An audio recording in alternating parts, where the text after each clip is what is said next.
I'm just reading this piece in the Daily Mail. It's 21st of August. I left my family for my dream man and ignored huge red flags. It almost killed me.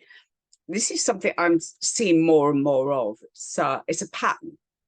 Men actually take lessons in how to do this. Now, I'm going to talk about women who do similar things on another video. It isn't just the guys, but for now, this girl, she had a family, she had kids, she had a husband. They start off by drawing you in, by being so amazing, being so fascinated by you. And to meet a guy that totally listens to you, to meet a guy when you've mentioned you like a very unusual, particular type of chocolate, and they've traveled miles just to get you a box, just to have somebody that stares into your eyes and really listens to you. You feel most women have never had that before because it's not real life, but it totally draws you in and you think this is it, this is the one. The next step, oh, by the way, I know a couple of guys that do this and I have actually seen them. One of them, I mean, he loves rock music, but he met this girl like these horrible warbly ballads. He then bought the music and he started playing it. He learned the words. He's telling me, I play this every day before I go to work. She totally believed him. The next step is to get you to doubt the people around you. Just say little things. Just wind you up against them. Make them think they've said bad things or done bad things about you. So in the end, you are isolated. Now, you've probably had the same. You've seen people become isolated. They no longer mix with their family and friends. And that means this person becomes more controlling. They can control them.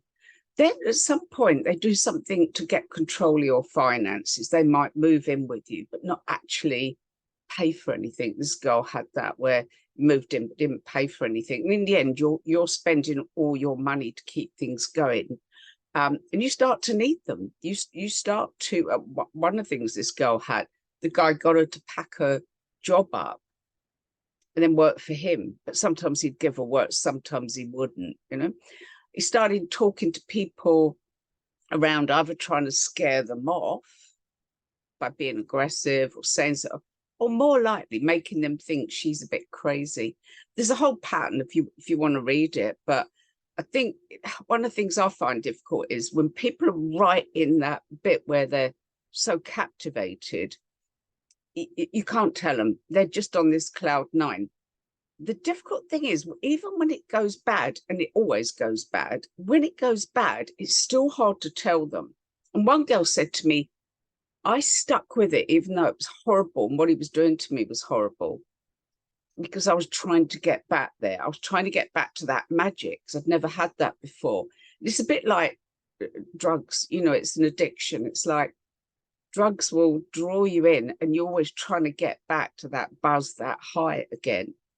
It's a nasty old business, but it's worth reading that article or others about being with a narcissist, the patterns, worth learning the actual patterns. In extreme cases, they get you to move right away, move in with them so they have total control, cut you off financially so you've got to do everything they want. And the worst one is getting you to tattoo their name. That's called branding. It's nasty business. Worth reading up on, guys, because sooner or later it's going to happen to somebody around you. Sadly, isn't it? Nasty. Don't like it.